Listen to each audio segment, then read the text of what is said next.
Hello everyone, welcome back to my channel. आज मैं आपको यूनिट फर्स्ट बाल विकास का पार्ट 13 करा रही हूँ। अगर आप मेरे चैनल पर नए आए हो तो मेरी वीडियो को लाइक, सब्सक्राइब और बेल आइकन का बटन दबाना ना भूलें, ताकि आगे आने वाली वीडियो का नोटिफिकेशन आपको सबसे पहले मिल जाए और आप उसका भरपूर फायदा उठा पाएं। तो आज का हमारा टॉपिक रहेगा जीन पियाजे का शिक्षा के क्षेत्र में योगदान। तो देखिए इसका क्या क्या योगदान है जीन पियाजे का। जीन पियाजे ने बाल केंद्रित शिक्षा प्रणाली पर सर्वाधिक बल दिया, यानी कि जीन पियाजे ने जो बाल केंद्रित यानी कि छोटे बच्चे होते हैं उनको पढ़ाने पर सबसे अत्यधिक जोर दिया। जीन पियाजे ने स्कीमा के समान बुद्धि की तुलना कर एक नवीन आयाम प्रस्तुत किया। उसने बुद्धि की तुलना किसके स्कीमा के साथ की और एक नया आयाम प्रस्तुत किया। जीन पियाजे ने लिखा कि शिक्षकों को बालक बालिकाओं की समस्याओं का तत्काल समाधान करना चाहिए। जीन पियाजे ने बताया कि जो छोटे बच्चे होते हैं, बालक हो या बालिका हो, उनकी जो समस्याएं होती है उनका तत्काल से समाधान करना चाहिए। जीन पियाजे ने शिक्षा के क्षेत्र में नवीन संप्रत्यय प्रस्तुत किए। उन्होंने नए संप्रत्यय प्रस्तुत किए। किसने? जीन पियाजे ने शिक्षा के क्षेत्र में। अभी देखो कुछ वर्ड्स हैं, उनके मीनिंग क्या होते हैं। अनुकूलन। अनुकूलन का मतलब क्या होता है? बालक बालिकाओं के द्वारा वातावरण के साथ सामंजस्य स्थापित करना, यानी कि बालक और बालिका के द्वारा वातावरण के साथ सामंजस्य स्थापित करने की प्रक्रिया अनुकूलन कहलाती है। इस प्रक्रिया में व्यक्ति स्वयं को वातावरण के अनुसार ढालने में सफल हो जाता है। ये जो प्रक्रिया है उसमें वातावरण में ढलना या फिर अपने आप को ढालना उसमें सफल हो जाता है अनुकूलन की प्रक्रिया के द्वारा। फिर एक नोट पॉइंट है, देखिए जीन पियाजे ने अनुकूलन की दो उप प्रक्रियाएं बताई। जीन पियाजे ने क्या क्या बताई? आत्मसात्करण और समायोजन। अभी नेक्स्ट एक वर्ड आता है साम्य धारणा। तो साम्य धारणा क्या होती है वो देखिए। आत्मसात्करण यानी कि जो आत्मसात्करण और समायोजन, ये दो उप प्रक्रियाएं बताई किसने? जीन पियाजे ने। तो आत्मसात्करण एवं समायोजन के मध्य संतुलन बनाने की प्रक्रिया साम्य धारण कहलाती है। यानी कि इन दोनों में जब समायोजन बैठा लेते हैं तो उसे हम क्या बोलेंगे? साम्य धारण।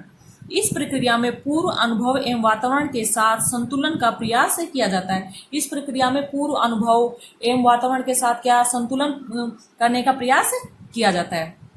नेक्स्ट एक वर्ड आता है संरक्षण। ये क्या होता है वो देखो। वातावरण में होने वाले परिवर्तन के कारण किसी वस्तु के मूल स्वरूप में होने वाले परिवर्तन को वस्तु के मूल स्वरूप से अलग कर पहचानने की प्रक्रिया संरक्षण कहलाती है। यानी कि वातावरण में होने वाले वातावरण में जो परिवर्तन होते रहते हैं उनमें मूल स्वरूप को में होने वाले परिवर्तन, जो हमारे मूल स्वरूप में परिवर्तन होते हैं उनको पहचानने की प्रक्रिया संरक्षण कहलाती है। नेक्स्ट है संज्ञानात्मक संरचना।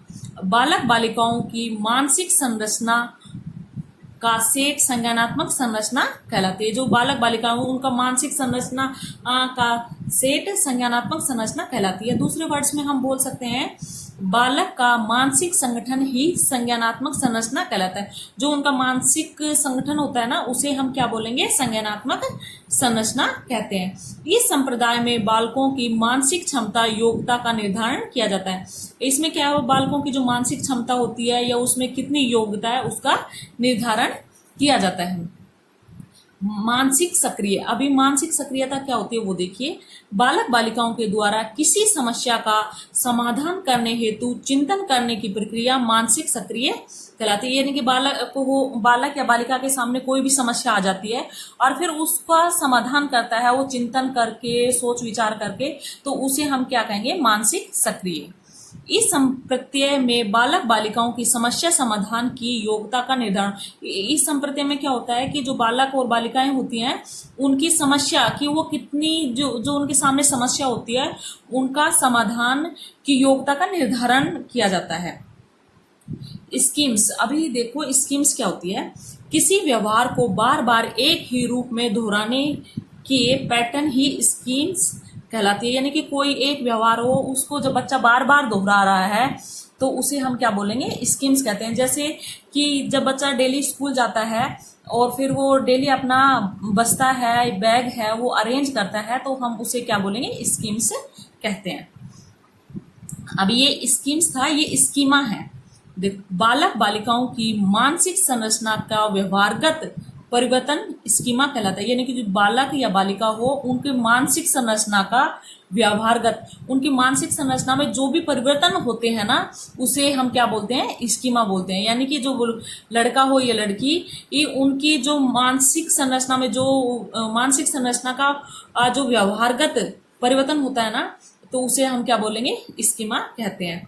दूसरे वर्ड्स में हम बोल सकते हैं बालकों की मानसिक या ज्ञानात्मक पैकेट स्कीमा कहलाता है। यानी मानसिक और ज्ञानात्मक, उसमें मानसिक और ज्ञानात्मक जो पैकेट होता है उसे क्या बोलते हैं, स्कीमा बोलते हैं। या फिर और हम देखें, दूसरी इसकी परिभाषा है किसी उद्देश्य की पूर्ति हेतु स्वयं की मानसिक संरचना में परिवर्तन करने की प्रक्रिया स्कीमा कहलाती है। यानी कि किसी भी उद्देश्य की पूर्ति के लिए जो उसके मानसिक संरचना में जो परिवर्तन करता है, उसे हम क्या बोलेंगे, स्कीमा बोलते हैं। जैसे डाकू रत्नाकर का वाल्मीकि बनना, जो डाकू रत्नाकर थे उसका वाल्मीकि का बनना स्कीमा कहलाता है। नेक्स्ट देखिए, विकेंद्रण। तो विकेंद्रण क्या होता है वो देखो, किसी भी विषय वस्तु के संदर्भ में वस्तुनिष्ठ या वास्तविक रूप से चिंतन करने की प्रक्रिया विकेंद्रीकरण कहलाती है। यानी कि कोई भी विषय वस्तु के संदर्भ में वस्तुनिष्ठ या वास्तविक रूप से या तो वास्तविक रूप से या वस्तुनिष्ठ रूप से चिंतन करने की प्रक्रिया को हम क्या बोलेंगे, विकेंद्रण कहलाती है।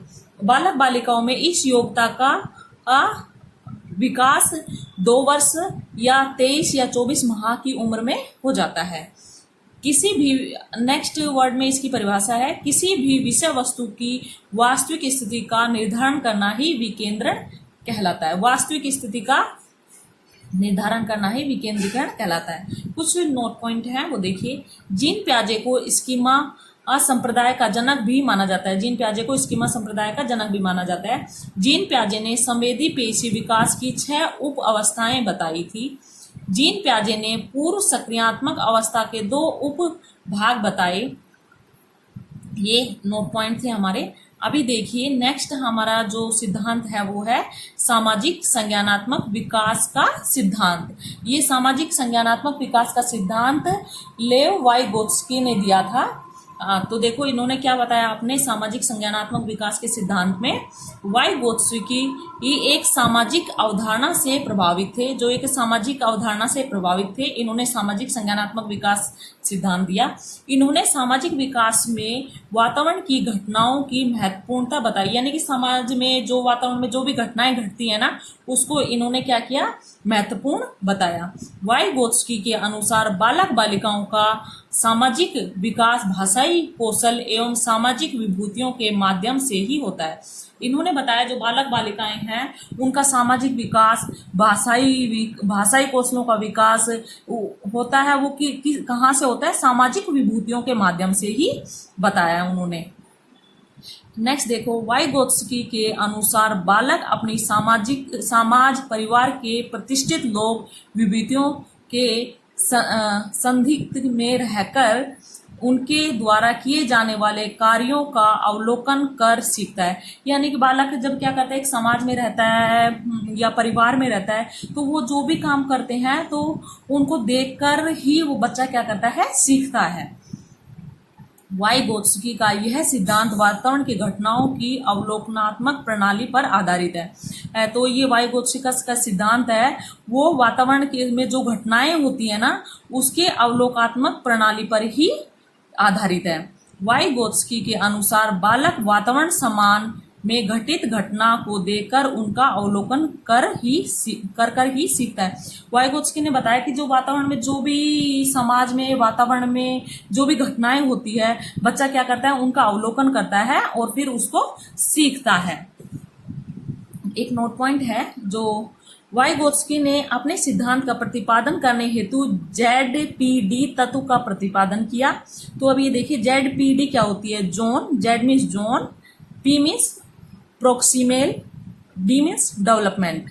ZPD तत्व के आधार पर वाई गोत्सुकी ने लिखा कि बालक अपने परिवार समाज के लोगों के संरक्षण युक्त वातावरण में उनके कार्यों का अवलोकन करके सीखता है, जिसे हम ZPD नाम दिया गया है। तो बच्चा क्या कहाँ से सीखता है? अपने जो वातावरण होता है या समाज के लोग होते हैं वो उनको काम करते हुए देखता है और फिर उनका क्या करता है, अवलोकन करता है और फिर वो काम करता है, तो उसे ZPD नाम दिया वाई गोत्सुकी ने। Thank you.